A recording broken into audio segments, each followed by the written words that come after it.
SportsNetUSA.net. We are continuing our look at the CCCAA softball playoffs as we move up to the Super Regional round. We are joined by Julie Marshall. She is the head coach at Ohlone College. Thank you, Julie, for joining us. Thank you for having me. This is your first year as head coach, and you're stepping in for, and we shouldn't use the word replace because you can't replace a coach who is a California Community College Hall of Famer, correct? That is correct. You know, Donna showed me the way. I was assistant to her last year. She really paved and showed me what I needed to do. And when she asked me, it was a no-brainer. I was honored, and I jumped in with 2 feet. And what was the transition like? I mean, you have been on the coaching staff for a while, but finally as the head coach, was there any difference in your approach to what you were doing? Well, of course. I mean, I assisted her for 1 year, and I've always been a head coach. I have a travel organization, and Donna has been able to take this program to the top many years. But, you know, there's always things that you think and you see that you want to do and implement. And definitely the transition was exciting, exhilarating for myself and my staff. And there were a lot of things on our agenda that we wanted to attain. And we wanted to really turn this program around and create a culture where it was a championship culture and create a dynasty. And I definitely believe that we are paving the way for that. We're into the Super Regionals, and you will be at the San Joaquin Delta Super Regional. The teams in that Super Regional are San Joaquin Delta. They have a 36-5 record. They're the number 2 seed in the state. Diablo Valley is the number 8 seed. Cosumnes River is the number 3 seed. They had a 32-8 record.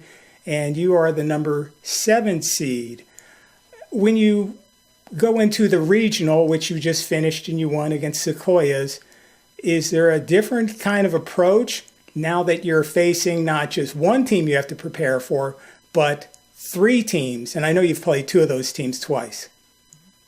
Oh, well, absolutely. Every team, as you get higher up in regionals versus super regionals, is going to be have more tools, more things to work with. And we definitely have to prepare, but we focus on one game at a time. Yes, we have played 2 out of the 3 teams, but you know, we played them early, and every team is different. We're a different team than we were when we played those 2 teams as well. So preparation, a lot of mental preparation. They have all the tools that they need. We've been working ever since September. They've created investments. They know what they need to do. So now it's more of a mental game and us just staying collectively together and on the path that we have set forth. Now, you mentioned 2 of the teams out of the 3. You played San Joaquin Delta early in the year. You lost that game 8-1. You played Diablo Valley twice. You won those games on the diamond, but then the unfortunate incident that you had an ineligible player and you had to forfeit those 2 wins. Also, you had to forfeit a total, was it 9 games for the year? A total of 8. 8 games. Mm-hmm. So if you roll that record, put those 8 wins back onto your total, you would have one of the best overall records in the state of California, only behind 2 or 3 teams. I know obviously Cypress is undefeated, so everyone's behind them. Mount Sac had 3 losses, but you would only have had 4 losses, correct, or 5 losses? I believe it would be 5, yeah. So that would be right up there with all the top elite teams that are in the Super Regionals. Mm-hmm.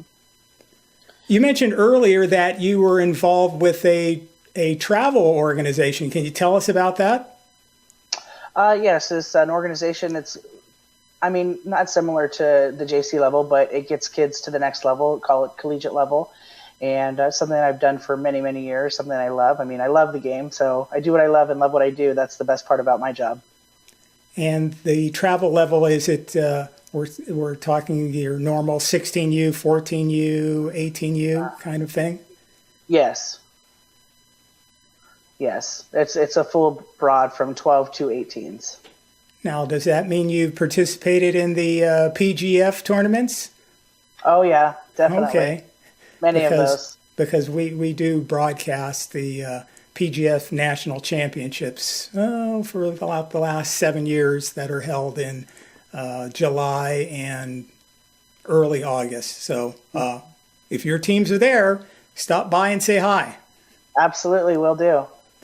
So going into this Super Regional, you said that your team has been preparing all year long. As you look overall, I know it's any team can win it, because we saw a team, we spoke last week with Cassidy Bell, also a first-year head coach, and her team was, I believe, number 11 in the seeding, and they knocked off one of the favorites. So anything can happen. There's some pretty exciting Super Regionals this year in 2017. Some really good teams and a few kind of wild card teams in there, like Taft and College of the Canyons, that could, stand the whole thing up on its end. Absolutely. There's a lot of parity this year, and I think that's what makes the game exciting. And it's always great for a team to be able to just breeze through something, but having a little competition obviously prepares you for what's next at state. So I think that all the regions up here in Northern California and Southern California will definitely be exciting matchups this weekend. Before we let you go, back to club softball for just a little bit, travel ball. As a lot of young ladies get into that at early ages and play, and the ones that are the elite players are getting the scholarships to go on to D1, and some other players may have those abilities, but because of their religious outlook or beliefs, they may go to an NAIA Christian school. And then you have some players that maybe their parents and they also agree that it's not quite time for them to travel 2,000 miles across country, so they stay locally and play maybe a year at a community college or a smaller college. What do you think community colleges have to offer young women in the way of softball, and what do you think could be done to get more public awareness? I mean, the product on the field is very good, and people seem to be very into high school softball, high school softball, high school softball.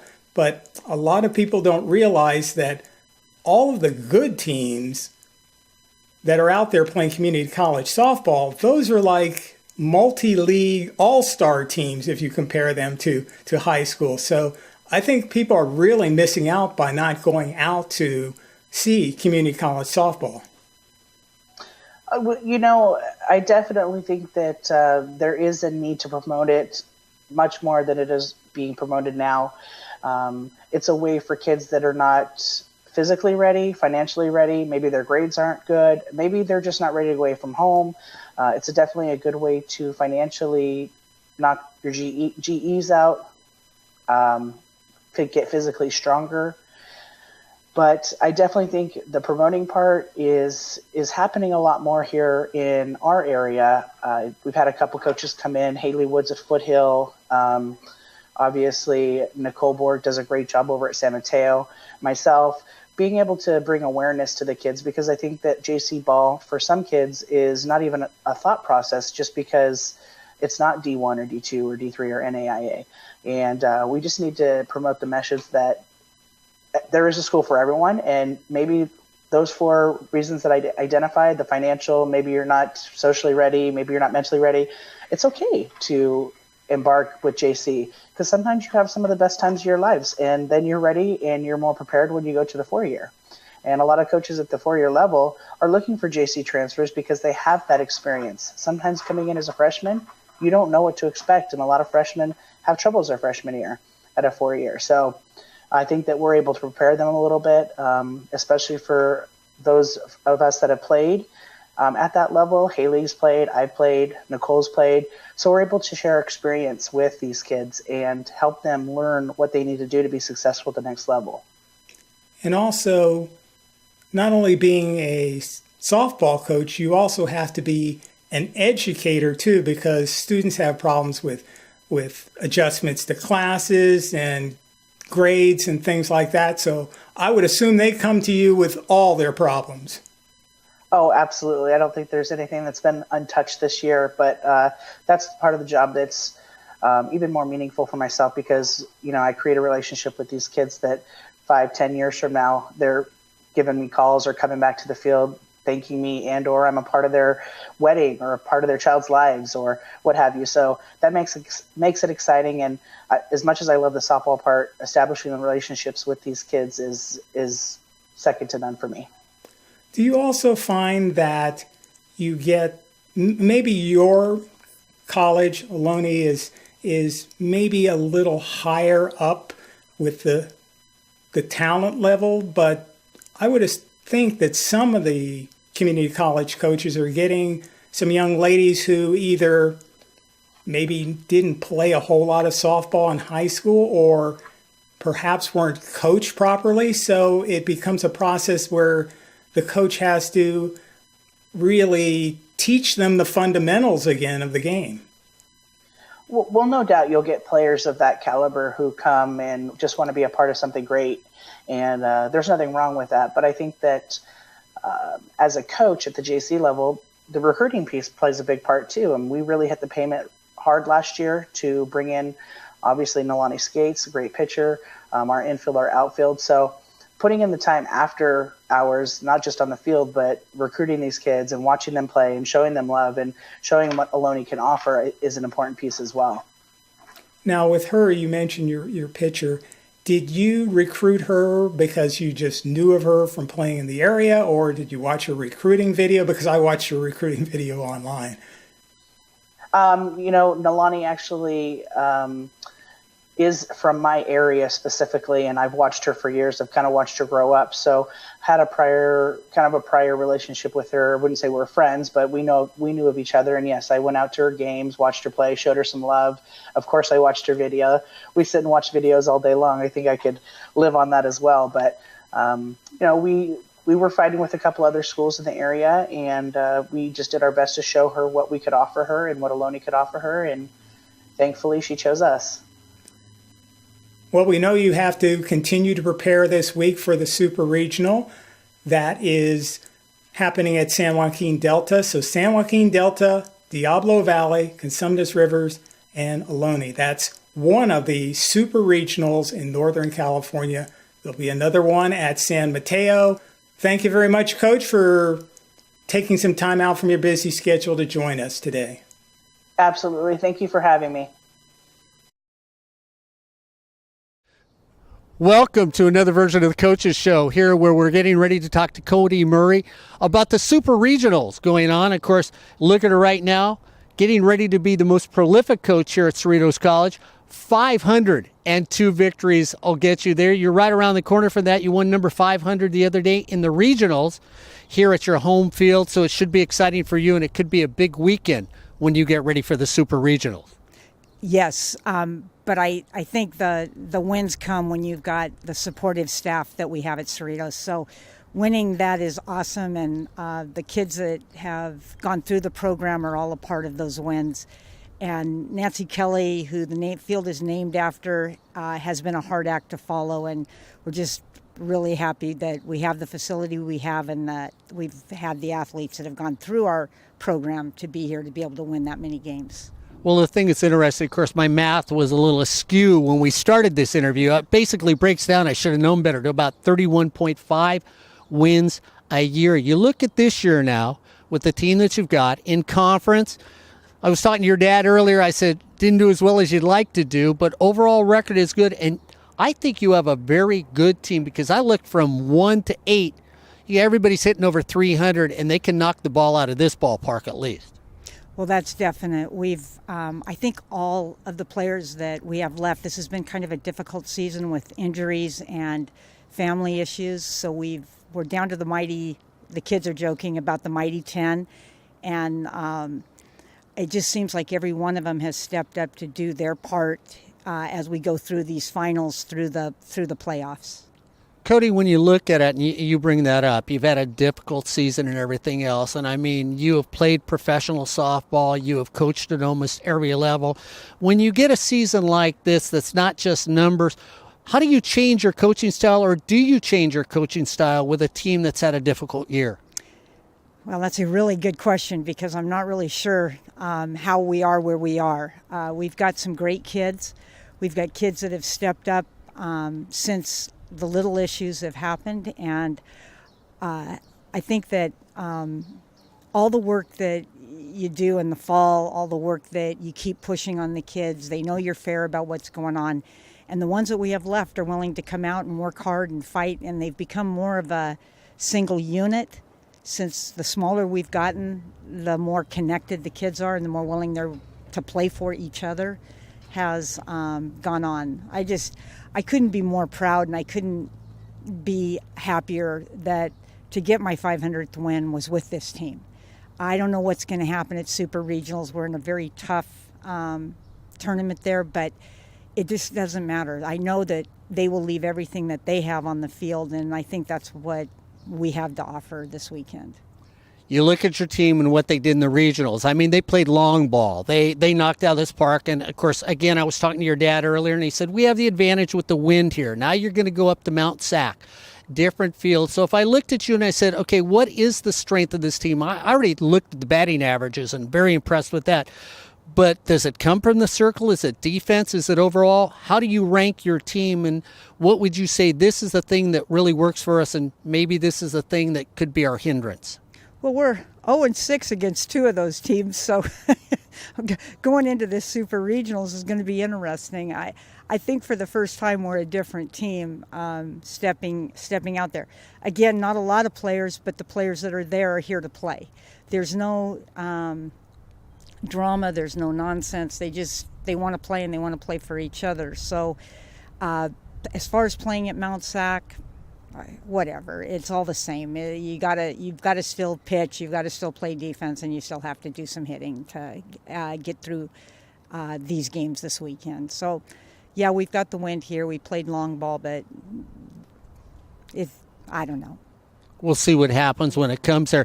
You talked about the competition that you're going to be playing against. Of course, you were ranked as the 7th seed. So really, you're that group that everybody says, hey, congratulations, you made it to the Super Regionals. But at the end of the day, when you go into a tournament like a Super Regional, where it is a Friday, Saturday, possibly Sunday tournament, I always think that the biggest aspect of that tournament has got to be who's in the circle for you. For your team, is that really going to be the spokesperson out there? Well, I think that really we're multi-dimensional. We can do a little hitting, we can play a little defense, and we've got a fighter in the circle. So I don't think anything is going to be a bigger push on our team than everybody supporting each other in each of those roles. We've got to work on getting on base. We've got to work on fielding the routine plays and letting the base hits go, because there's going to be a lot of hitting this weekend. And our pitching just has to hang in there and know that they're going to score some runs, we're going to score some runs, and see who has the most at the end. I know you said that your girls play for each other, and of course that always starts at the top and works its way down the bottom. You talked about a difficult season for a variety of different reasons out here, but when you look at this team, and you brought it up, I'm really proud to win my 500th victory with this team. What makes you so proud about this team, except that they love each other? I mean, there's got to be multiple reasons you love this team in particular this year.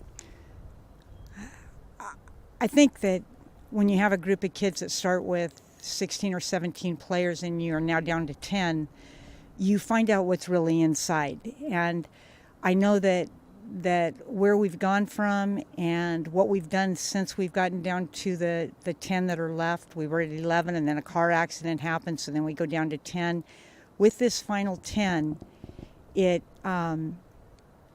out here for the right reasons, and it's for the love of the game, and I'm just glad to be a part on the ride for this. I think we do a good job of coaching, but it always comes back to the type of kid you have in the program that makes the difference.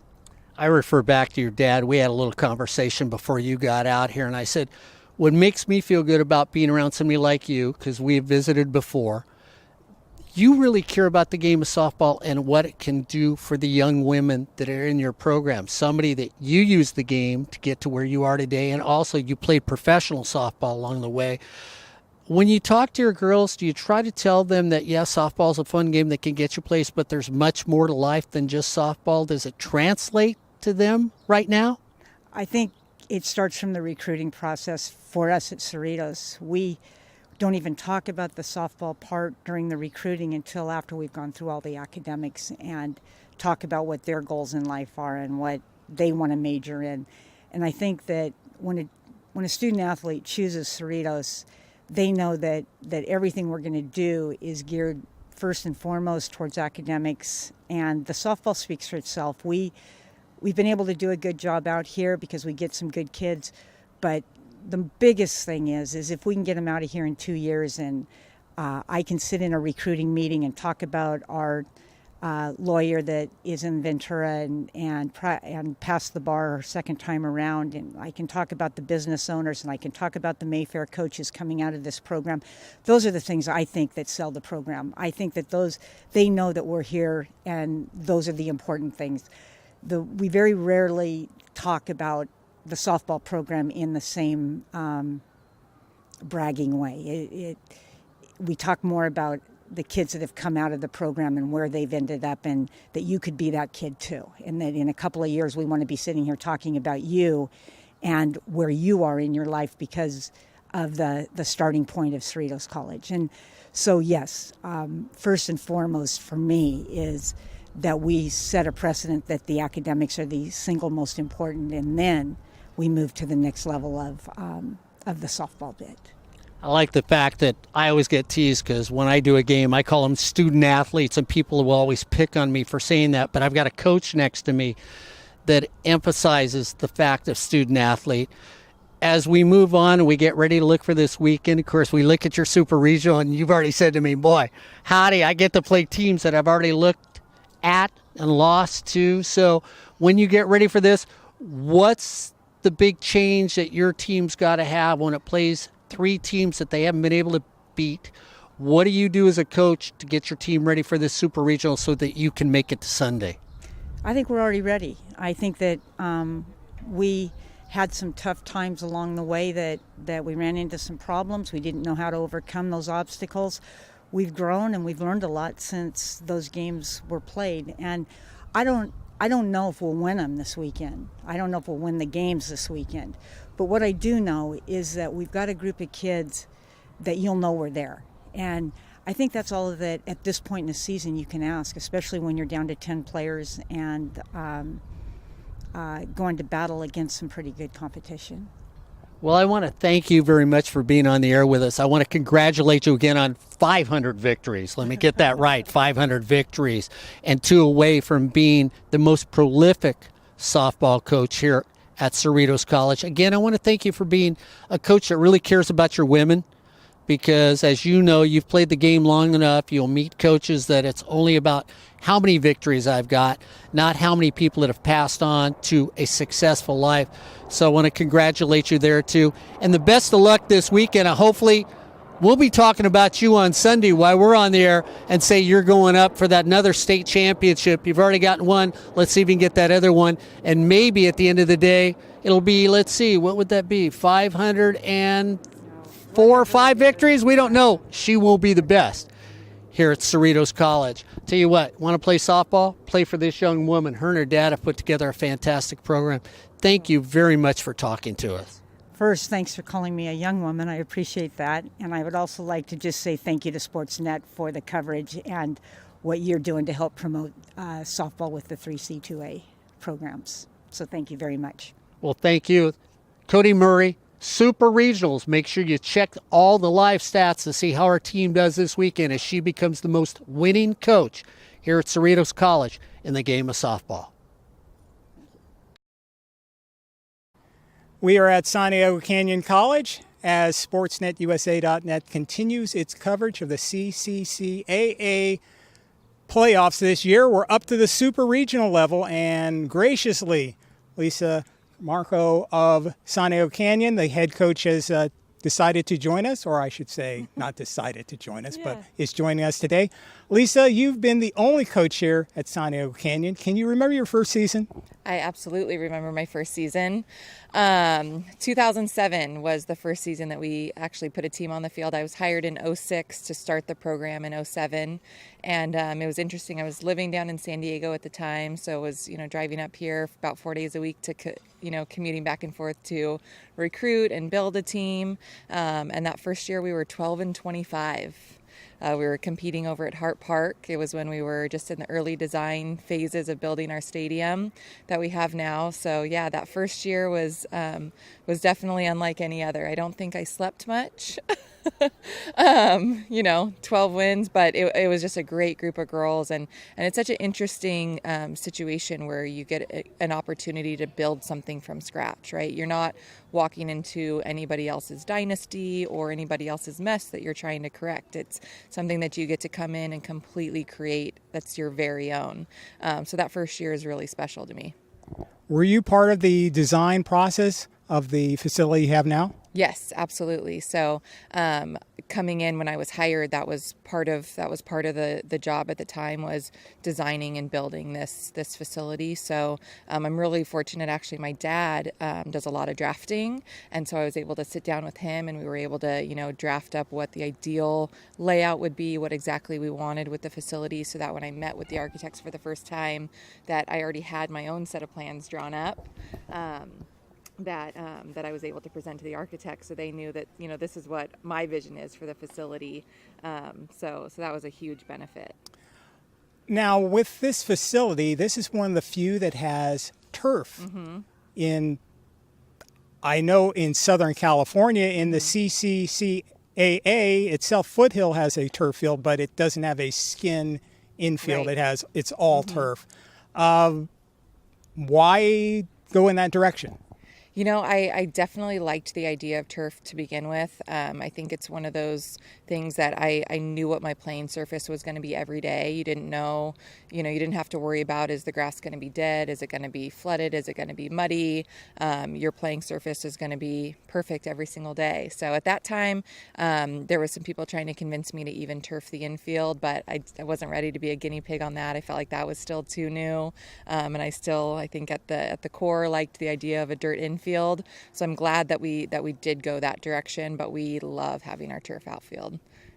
So you're traveling to the Cypress College Super Regional. It will be Cypress College, your team, also College of the Canyons, and Palomar. Yeah. So last year, Palomar and Cypress were in the same Super Regional. You hosted a Super Regional. So we're talking about your turf field.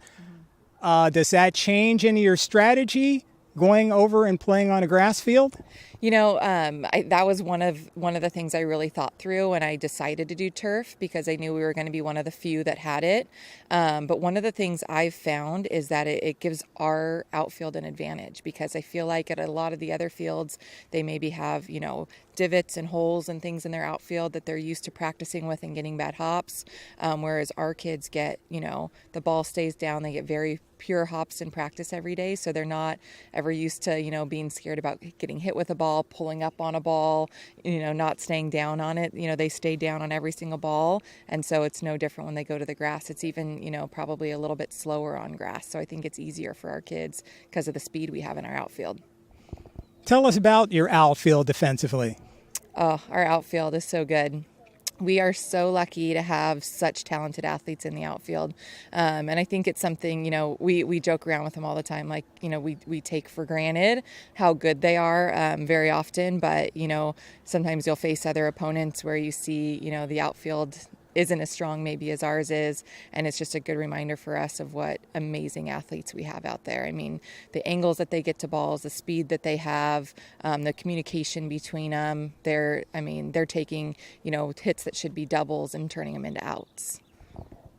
Let's not forget your infield. They seem solid too. Yeah, you know what? Defensively, we're super solid. We've pretty much led the state, year in and year out in turning double plays. We always have one of the highest fielding percentages. I mean, defensively, our team is so solid. It's something that, we really preach every day is just the fundamentals on defense. And the girls come out, they love doing defense. Our coaches are phenomenal at drilling that into them. Defensively all the way around, we're really solid. And on your infield, on the corners, how did you manage to get two players that are from nowhere around these parts, so to speak? So we've got a kid all the way out of the Netherlands, Manoa Vigurtza. And she started out, she was on a visit in Oklahoma and then realized she really just wanted to be in Southern California. So, she came knocking on our door and it was just a really pleasant surprise. Obviously a tremendous athlete all the way around and just a great person all the way around. So she's great. And then Emily, who came out of Marina High School, Huntington Beach area, who started out in playing at New Mexico State, and then after that fall semester decided that she wanted to come back and give it a try here. So we just have two phenomenal kids there on the corners. Offensively, your team just steals bases left and right. As Marcus said, a hawk gets a single, it's actually a double because they're going to swipe second base. Yeah. But you have a team where, and I really like your team because not only can you, there's a lot of teams pitching and defense and speed, but your team has speed, has defense, and you guys can hit the ball too.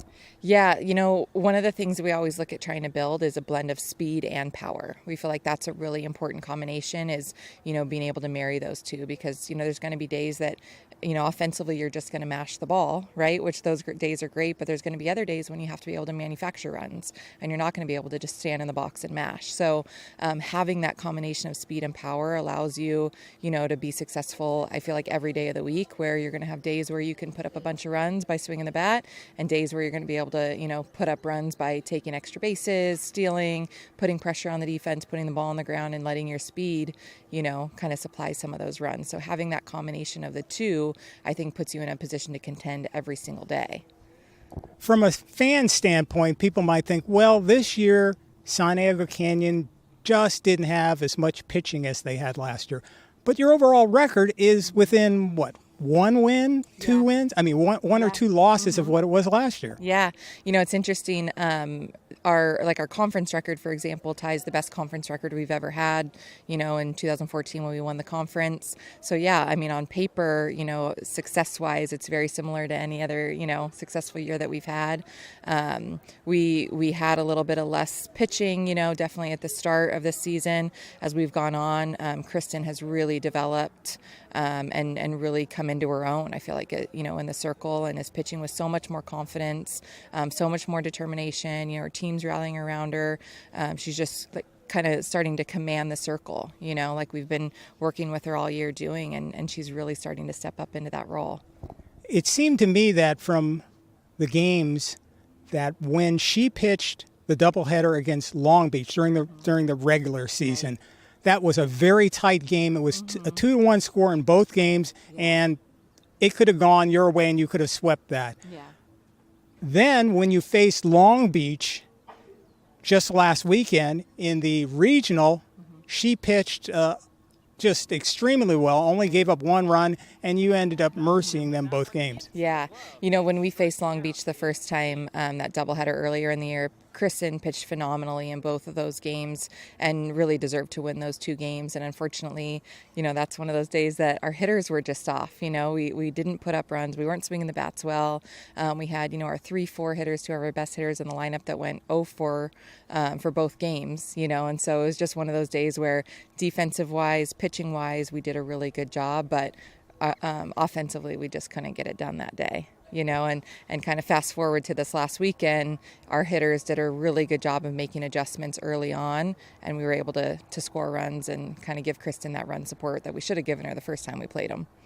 You've been in more than one Super Regional. Coming up this weekend, you have a field of Cypress College. Brad Pickler's team hasn't lost a game this year. You've played them 3 times. They've beaten you all 3 times. You've got Palomar, another one of the perennial powerhouse softball teams here in California. They've won the state championship a few times. And then you have College of the Canyons. Now, you've played Palomar this year. You beat them over at Mount Sac. The score was 14-12. So I think the bats were swinging that day. And you've played College of the Canyons also. Yeah, we lost to them in the first game, and then we tied them actually in the second game. I got called due to darkness. So everybody that we're playing is familiar, which is nice. There's absolutely no surprises in what we're going to see. So much respect for all three of the other programs. It's going to be a really tough but a really fun super regional. It's going to be great softball. All four teams are good hitting teams. All are used to that championship type of an atmosphere. So it's going to just be a matter of who shows up to compete, right? And College of the Canyons is kind of the upset team, but they're the number 9 seed and they beat the number 8 seed. So basically all the top seeds actually are all in the Super Regional. Absolutely, yeah. There really wasn't. We kind of kept looking for maybe some upsets, but the way it played out, it was pretty much who was supposed to be there is there. So everybody we expected to be in our Super Regional is there. So it's definitely gonna be fun. It'll be interesting to see who comes out and wins those first games, and from there on out, it's just gonna be every game a battle. Lisa, thank you very much for taking out the time to talk with us before the Super Regionals, and we will see you over there on Friday, Saturday, and hopefully Sunday too. Thank you guys so much. I'm honored that you guys came out. Appreciate it, and looking forward to seeing you guys this weekend. Once again, we're visiting with the coach for the Super Regionals, and of course, when I talk about the gentleman to my left, well, he showed up here at Cypress College in 1987. Softball was just a conversation back then, and now we come to today, 1,300 wins later. That's roughly 43.1 wins a season, 8 state championships. Let's see, every second year you win the OEC Conference Championship, and then you go to the states and the Super Regional. So I'm just going to look at you and say, what else do you have to accomplish here at Cypress College and the game of softball here at this community college team? Well, it's just day by day, and we just want to worry about this season. Hopefully we can win a state championship this year. So let's look at this season. Right. The unthinkable for most coaches. You say to everybody, let's win every game. Right. I'm sure you say that all the time, Brad. But 40 consecutive wins, was that even in your imagination when the season started? No, it wasn't. Nobody goes, I always tell them at the beginning of the year, nobody goes undefeated. And then we just started winning games, and they started piling up, and it was kind of like a monster. It just kept growing and growing, getting bigger, and then you're at 25, then you're at 30, then you're at 35, and then it ended up being 40. And probably as a coach, you probably want to lose a game somewhere. But we got fortunate and lucky in a couple games. The El Camino game that you guys were here for, we got a little lucky that day, but that's part of it. It's a pretty good team. It's a pretty mature team, because of their age and stuff like that. A lot of sophomores, and we have some kids that are freshmen that should be sophomores, and I think that's really helped us a little bit. But it was once we got to the point where we were at that 30, 35, 36, we said, well, you know what? Maybe we don't need to lose a game. Let's just go for it and see what happens. You look at this team, and as it made its trek into the 40 games in a row, you had the pitching in the circle. You've got 3 great pitchers on your team. But while we watched your team, all of a sudden the hitting started showing up. Nicole Wise, who started off slowly, all of a sudden she gets hot. I looked at Ryan Osborne and said, watch out. So which aspect of your team really propelled you to that 40 consecutive win? I think it was a combination. Like you said, we have the 3 pitchers in the circle that are all good, and our defense, we have kids that can go get the ball. Our outfield can run after it. They're all great defenders. Our infield is as good as it's been in the last 15 years. With the Alexis at third and Sydney at short, Jenny at second, and Kiani at first. They haven't come out of the lineup. That was the other thing. We've probably had the same defensive lineup 38 out of the 40 games, which makes a huge difference. We've tweaked the offense a little bit. People have moved from second to fourth and stuff like that, but the defense has stayed the same. And I think that, and like you said, the emergence of people like Emma Walker and Nicole Wise, who all of a sudden are hitting 420 and stuff like that, they just grew up, and they got better. And Melanie has been unbelievable in center field, just unbelievable. And Val behind the plate, she wasn't supposed to be our opening day catcher, but she was, and she's caught all 40 games, so they've just kind of gelled a little bit together, and I think they are pretty much focused for this weekend coming up, and hopefully they just continue to do what they've been doing. I didn't think we were going to be as good a hitting team as we were, but up and down the lineup, I wouldn't want to. You never know who's going to do it that day. If one person doesn't do it, somebody picks them up. If we ever all start hitting the same on the same day, it's going to be pretty exciting. You've got a three-headed monster in the circle. I mean, Destiny Vasquez, unbelievable. Ledsema doesn't lose. And then, of course, I liked your relief pitcher that you had there that throws a nasty little screwball in there. So, I mean, how do you live with the luxury of three pitchers that pitch so well from the circle? It's tough. It's not tough. It's tough to keep them all happy, but I think it's a good mix because they all have different types of pitches, and they've just been good. They've just we try to keep them injury free and things like that, but they've just been strong during the whole season. I don't know if that answered the question, but they all do something different, and they bring something different to the table.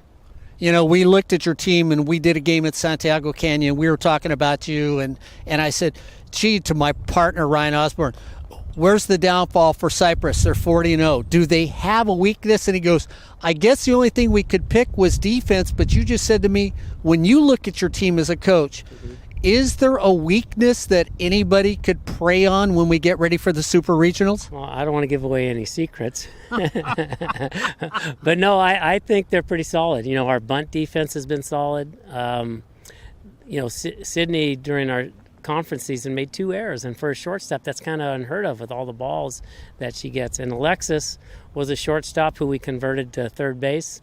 And she's solid, too. And Jenny has made more plays at second base than probably most second basemen we've had. Kevin works them hard every day with ground balls, and I think they're not afraid to work hard. And they're just defensively, I don't think we have a lot of weaknesses in the field. You keep mentioning Sydney. My partner, Corey Nealon, said to me, ask Brad when you talk to him, how did she not become state player of the year? So I'm going to ask you that for Corey Nealon, because he would have voted for her for state player of the year. I voted for her for state player of the year. Our system is a little flawed that we have in our thing. It's coaches, we get together, we don't really get to talk about our kids, so we pretty much put people's names up, or if you're the conference player of the year, you're automatically put up for that, to be state player of the year, and then we vote. And it kind of hurt us this year because we had 2 colleges that couldn't vote, and so you have colleges that have 8 in their conference, and they can all vote for that person from that conference. So it kind of hurts us a little bit. But if it was sports writers doing this, like Major League Baseball, I think Sydney would have been player of the year, and I think she deserved to be player of the year. We look at your Super Regional. Santiago, again, has a great year. I mean, 10-4 in conference. They only get 4 losses. They can hit the ball any place out here. So to win the Super Regionals for Cypress College, which team do you look at that's probably going to be the biggest challenge, and what do you have to do to them to make sure you come out on top on Sunday? Well, we're focusing on College of the Canyons because that's our first opponent, and then Palomar has to play Santiago Canyon, and I think all 3 teams are capable of, beating anybody at any time. But we're going to concentrate first on that first game against College of the Canyons. We haven't seen them this year. Usually we play somewhere in Ventura or something, but this was just a freak year and we didn't get to play them. So we're just going to concentrate on that. And I think that at this level, 1 through 7 all won, and number 9 beat number 8, and that's not much of an upset. So the 8 teams that were supposed to be in the second round are all here for the Super Regionals in both regions, at the Mount Sac region and our region. So I think all 8 teams, you have to respect them all. They're all good. So we'll see what happens this coming Sunday as a team that's undefeated needs to stay that way. Coach Pickler, 1,300 wins. Like I said, 43 is the average for him every season. All you need is a few more. Hopefully you get that big one on Sunday. We just need 5 more, and that's all we're looking for. 5 more for Cypress, and they walk away with another state championship. Brad Pickler, Super Regionals on Sportsnet, USA.net this coming Sunday. Friday, Saturday, and Sunday. Make sure you're with us to see if Brad can pull off those 5 victories.